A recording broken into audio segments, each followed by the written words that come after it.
கடவுளுக்கு என்னோடு சேர்ந்து நன்றி சொல்ல வந்திருப்பீர்கள். அதற்காக நான் இந்த நாளை ஒவ்வொரு மறக்கவே என் வாழ்க்கையில் மறக்க முடியாது. நான் கடவுளுக்கு நன்றி சொல்லும் இந்த நாட்களிலே என்னோடு சேர்ந்து நீங்கள் அனைவரும் கடவுளுக்கு நன்றி கூறியிருக்கிறீர்கள்.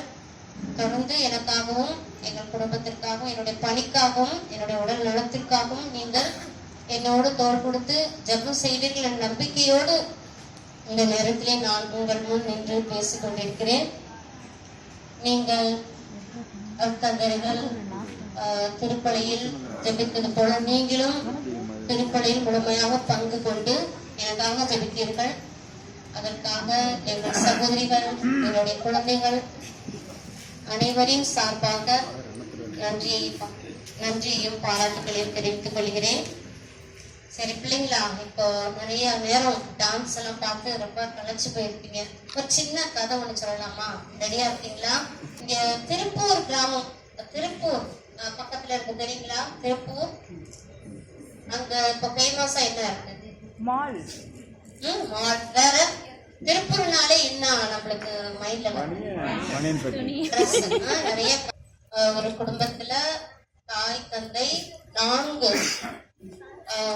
ஆண் குழந்தைகள் கடவுள் கொடுத்த ஒரு கிருபையாக அவர்களுக்கு 4 ஆண் குழந்தைகள் இருந்தது. சரியா? அப்போ அவர்கள் நல்ல பக்தியான குடும்பம். அந்த 4 குழந்தைகளையும் பெண் குழந்தைகள் இல்லை, 4மே ஆண் குழந்தையாக கடவுள் கொடுத்த சந்தோஷத்தோடு அவர்கள் சந்தோஷமாக வாழ்ந்து வந்தார்கள். அந்த காலகட்டத்திலே ஒரு நிறைய பிளேக் அந்த மாதிரியான ஒரு நோய்கள் அங்கு பரவிக்கொண்டே இருந்து ஒவ்வொரு குழந்தையாக இறந்து கொண்டே வந்திருக்கிறது. பெரிய குழந்தை வந்து பார்த்தால் ஒரு 16 வயதாகவும், 2வது குழந்தை ஒரு 14 வயது, 3வது குழந்தை ஒரு 12 வயதாக 3 குழந்தைகளுமே படிப்படியாக இறந்து போய்விட்டதாம்.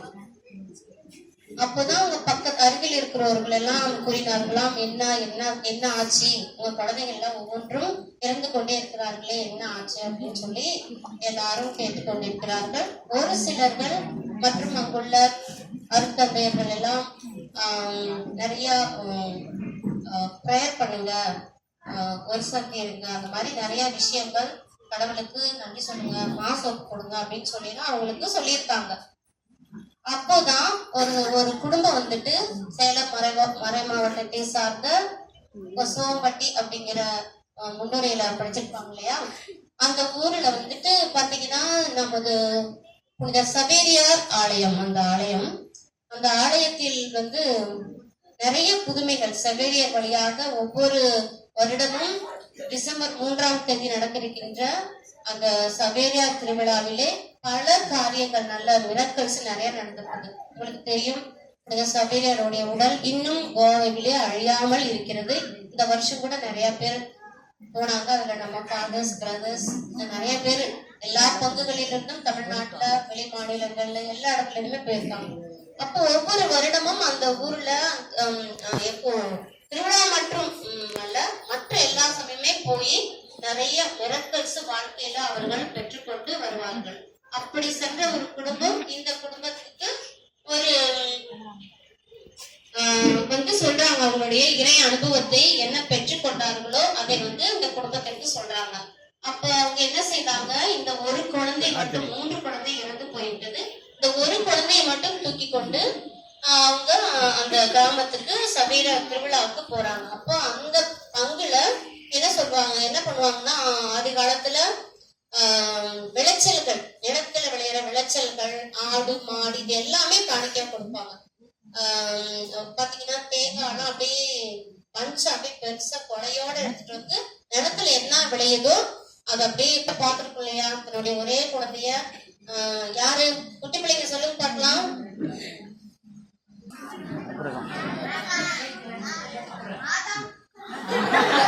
ஏலத்துக்கு விடுவோம் இல்லைங்களா, அந்த மாதிரி ஒவ்வொரு பொருளையும் வச்சு ஏலத்துக்கு விடுறாங்க.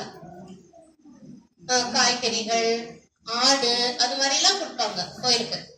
எல்லாம் காசு கொடுத்து வந்து அந்த குழந்தையை மீண்டும் பெற்றுக்கொண்டு அவர்கள் திருப்பி ஒரு இறை வார்த்தை மேல் நம்பிக்கை கொண்டு, இறைவனோடு நம்பிக்கை கொண்டு இந்த குழந்தைக்கு அட்லீஸ்ட் உயிர் கிடைக்கும்.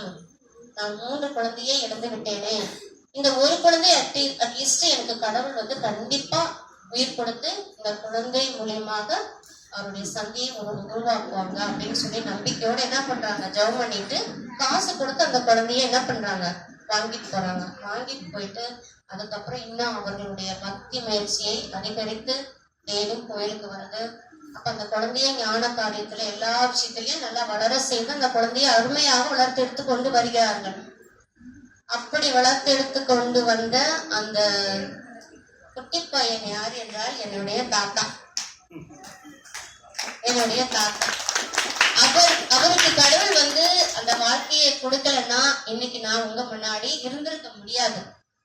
அப்படி 4 மகன்களை கொடுத்து 3 மகன்களை கடவுள் தனக்கு வேண்டும் என்று எடுத்துக்கொண்டு அந்த ஒரு மகன் வழியாக எங்களுடைய குடும்பம் பெரிய குடும்பம், பெரிய சந்ததியை உருவாக்கி இப்ப நான் அந்த நேரத்தை, நான் அந்த தருணத்தை, எனக்கு இது எங்க தாத்தா எங்க அப்பா அவங்க எல்லாம் சொன்ன எங்க குடும்பத்துல நடந்த ஒரு பெரிய அற்புதமான கடவுள் கொடுத்த அந்த அற்புதமான எங்க தாத்தாவுக்கு கொடுத்த அந்த வாழ்க்கை தான் நான் உங்க முன்னாடி நின்று பேசிட்டு இருக்கிறேன். எனக்கு 4 தாத்தாங்க. 4 தாத்தா குடும்பத்திலிருந்தே ஒவ்வொருத்தரும் சிஸ்டரு, ஃபாதரு அந்த மாதிரி இருக்கிறாங்க. எனக்கு ரொம்ப சந்தோஷமா இருக்குது.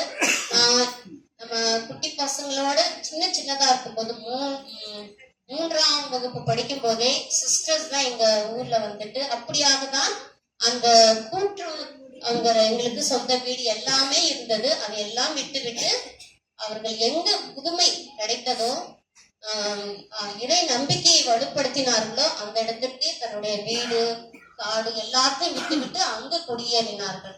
அந்த இடம்தான் கொசவம்பட்டி அப்படிங்கிற ஒரு கிராமம். அங்க எல்லாம் இப்போ அந்த ஊருங்கிறது இருக்கா இல்லையான்னு எனக்கும் தெரியாது. அப்பொழுது கிராமமாக இருந்துச்சு. இப்ப எல்லாம் டவுன் பஞ்சாயத்தா ஆயிருக்கும். அப்போ கடவுள் அது மட்டும் இல்லை, எங்களுடைய ஃபோர்ஃபாதர்ஸ்ல இருந்து இப்போ நான் இந்த நிமிஷம் இருக்கிற வரையிலும் எனக்கு நிறைய அற்புதங்கள் அடையாளங்கள் எனக்கு கொடுத்திருக்கிறாரு. அந்த நான் 3ஆம் கிளாஸ் படிக்கும் போதே நான் சகோதரியா ஆகணும். என்னுடைய ஃபர்ஸ்ட் ஹோலி கம்யூனியன் நான் படிக்கும் போது அப்பதான் முதல் முறையா நான் சகோதரிகளை சந்திக்கிறேன். அப்போ அவர்கள் தான் எங்களுக்கு குறிப்பிடம் எல்லாம் சொல்லிக் கொடுத்து, இறை வார்த்தைகளை சொல்லிக் கொடுத்து, எப்படி எங்களை தயார் பண்ணணும் அப்படிங்கறத நிறைய விஷயங்களை சொல்லி கொடுத்தாங்க. அந்த நேரத்துல எனக்கு சகோதரிகள் போல நானும் சகோதரியா ஆகணும்.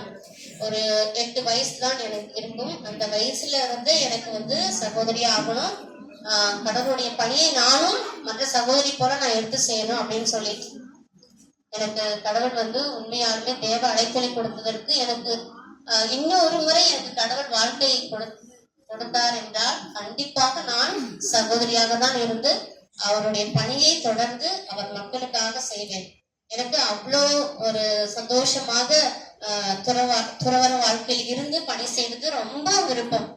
அப்படியாகத்தான் இந்த 25 வருட காலமாக நான் சந்தோஷமாக இருந்து 25வது வருடம் நம்மளுடைய சில்வர் ஜூபிலி வருடமாக இருக்கிறது அப்படின்று ஆவலாக நான் எதிர்பார்த்து கொண்டிருந்தேன். அப்பொழுதுதான் கடவுள் இன்னும் ஒரு அற்புதமான காரியங்கள் என்னுடைய வாழ்க்கையில் செய்தார். உங்களுக்கு எல்லாருக்குமே தெரியும், சர்ச்ல என்ன ஆச்சுன்னு சொல்லிட்டு டிசம்பர் 30ஆம் தேதி இந்த மாதிரி டெக்கரேஷன்ஸ் பண்ணும்போது ஒரு பெரிய ஆபத்து. நான் விழுந்திருந்தா ஒண்ணு மண்டை போல செதறி போயிருந்திருக்கோம், இல்லைன்னா நான் வெஜிடபிளா ஆயிருக்கணும். ஆனா கடவுள் அந்த நேரத்துல என்ன பண்றாரு, எனக்கு இது நீ இந்த வாழ்க்கையை தேர்ந்தெடுத்து வரல, நான் தான் உன்னை தேர்ந்தெடுத்து இந்த வாழ்க்கையில் என் மக்களுக்காக பணி செய்ய உங்களை நான் தேர்ந்தெடுத்தேன் என்பதை மிக ஆணித்தரமாக எனக்கு அவர் புரிய வைத்தார். நான் அந்த 3 வயசுல 3ஆம் கிளாஸ் படிக்கும் போது ஆசைப்பட்டேன். ஆனா அது நான் ஆசைப்பட்ட வாழ்க்கை இந்த வாழ்க்கை கிடையாது. கடவுளா என்னை தேர்ந்தெடுத்து அவர் என் பெயர் சொல்லி என்னை அழைத்து இந்த வாழ்க்கையில் என்னை வர வைத்து கார்மெல் சபையில் என்னை சேர வைத்து இந்த ஒரு அருமையான வாழ்க்கை வாழவும், மக்களுக்காக நிறைய பணிகள் புரியவும், உங்களை போல நல்ல உள்ளங்களை சந்திப்பதற்கான பெரிய வாய்ப்புகளையும் கொடுத்து இது உங்கள் மத்தியில் நான் நின்று கொண்டிருக்கிறேன் என்றால் இது இறைவன் கொடுத்த அருள் கொடைகளும் அடையாளங்களும் எனக்கு அவர் செய்த நிறைய அபரிவிதமான ஆசீர்வாதங்களும் தான் என்று நான் சொல்லலாம். இந்த நேரத்திலே என்னோடு சேர்ந்து நன்றி சொல்லிக்கொண்டு என்னை மகிழ்வதற்காக குழந்தைகள் மற்றும் பெரியவர்கள்லாம் சேர்ந்து ஒரு கலை நிகழ்ச்சிகள் செய்வதன் மூலியமாக என்னை சந்தோஷப்படுத்திக் கொண்டிருக்கிறீர்கள். ரொம்பவும் நன்றி. வாழ்க்கையில் இதை நான் இப்பொழுதே மறக்க மாட்டேன். உண்மையாகவே நான் ஏற்கனவே இங்கே இருந்தேன். எப்பொழுதும் நான் உங்களை எல்லாம் சந்தித்தோன்னா அதிலிருந்தே நான் வேறு இடங்களுக்கு சென்றாலும் கூட நான் உங்கள் அனைவரையும் உங்கள் குடும்பத்தை ஒருவரை என்னுடைய ஜபத்தில் ஒவ்வொரு நாளும் வைப்பது உண்டு. அதே போலதான் இன்றும் நான் சொல்கிறேன். தொடர்ந்து என் உயிர் உள்ளவரை உங்கள் அனைவரையும் என்னுடைய அன்றாட ஜபத்தில் உங்களையும் உங்கள் குழந்தைகளையும் கடவுளிடம் என்னென்ன தேவைகள் முன்வைத்துக் கொண்டிருக்கிறீர்களோ அந்த அத்தனை தேவைகளையும் கடவுள் பாதத்தில் வைத்து உங்களுக்கு ஜெபிப்பேன்.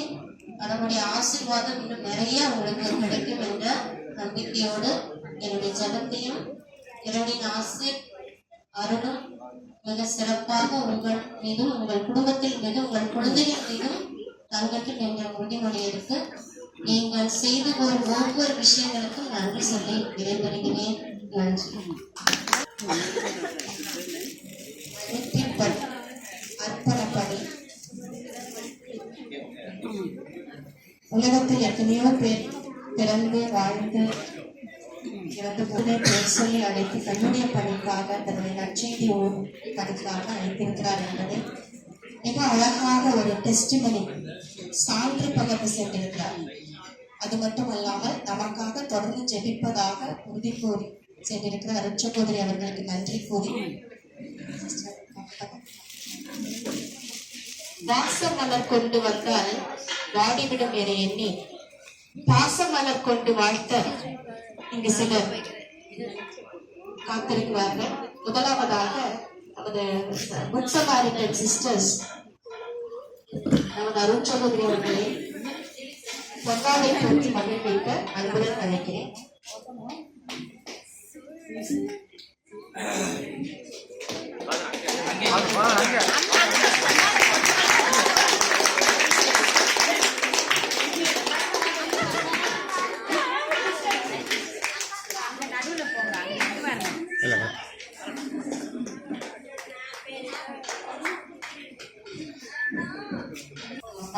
செய்து வருகிற ஒவ்வொரு உதவிக்காகவும் சகோதரனாக இருந்து ஒவ்வொரு நாளும் வழிநடத்தி எந்த நேரத்தில் எந்த உதவியை கேட்டாலும் பங்கு தொகை உதவி பங்கு தொகை மற்ற பொருட்கள் அனைவருமே எங்களுக்காக எங்கள் குழந்தைகளுக்காக உதவி தரம் நீட்டிக் கொண்டு எங்களை ஆன்மீக வழியில் நடத்தி கொண்டிருக்கிறார்கள். நான் என்றுமே உங்களுக்கு நன்றி சொல்லுவேன். ரொம்ப நன்றி. எல்லா பாதேசுக்கும் மிக அருமையாக எங்கள் சகோதரர்கள் கூட இப்படி இருந்திருப்பார்களா, நான் வீட்டில் இருந்தால் இப்படி இருந்திருப்பார்களா என்று எனக்கு கேள்விக்குறியாக இருக்கிறது. அதை விட மேலாக என் உடல் பிறவா சகோதரர்களாக இருந்தாலும் கூட என்னோடு இருந்து எங்கள் குழந்தைகளை எங்களுடைய சமூக சேவையில் அவர்களும் ஈடுபடுத்திக் கொண்டு எங்களுக்காக எல்லா நேரத்திலும் உதவி செய்து கொண்டிருக்கிறார்கள். ரொம்ப நன்றி ஃபாதர்.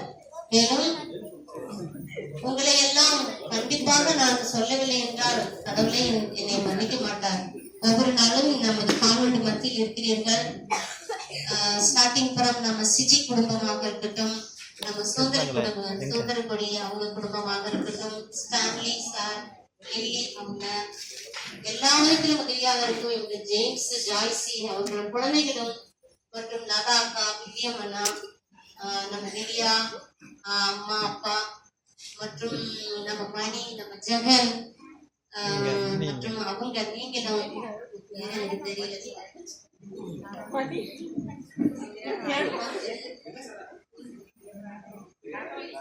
அப்பா அம்மா எல்லாம் எனக்கு அப்போதுல இருந்தே தெரியும். நான் இங்க சிஸ்டருக்கு பயிற்சி எடுக்கும் போதே சைக்கிள் குடும்பம்லாம் ரொம்பவே தெரியும். ரொம்ப பாசமா ஒரு மகளாக நினைச்சு அந்த பக்கம் நடந்தாலே சிஸ்டர் வாங்க ஒரு காப்பின்ட்டு ரெடியா வச்சிருப்பாரு. அப்படின்னா ஒரு பாசமா என்ன பார்த்தாங்க. அதனால உங்க அனைவரையுமே ஒவ்வொரு நாளும் எங்க பணியோட சேர்ந்து நீங்க உங்க உதவி கரத்தை நீட்டி உங்க குழந்தைங்களுக்கு தேவையான அனைத்து உதவிகளையும் நீங்களும் ஒவ்வொரு நாளுமே செய்து கொண்டிருக்கிறீர்கள். ரொம்ப நன்றி. ஒவ்வொரு நாளும் ஐயோ எங்க ரீட்டா வந்து யாரையாவது விட்டுட்டுனா மன்னிச்சுக்கோங்க. ரீட்டா வீட்டுக்கு வருவாங்க.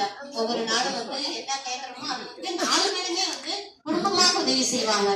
அதே போல ஜேம்ஸ் ஜாய்ஸ் பாத்தீங்கன்னா 4 பேருமே குடும்பமாக, தாத்தா அப்பா இருக்கிறாரு பாருங்க, ஜேம்ஸோட அப்பா அம்மா எல்லாருமே குடும்பமாக, நீங்க எல்லாருமே எங்களுக்கு எல்லாமாக இருந்து எங்கள் பணியை எளிதாக செய்யக்கூடியதற்கான ஆற்றலை நீங்க தான் தருகிறீங்க. உங்களோட உதவி மூலியமா தான் நீங்க எங்களுக்கு செய்து கொண்டிருக்கிறீர்கள்.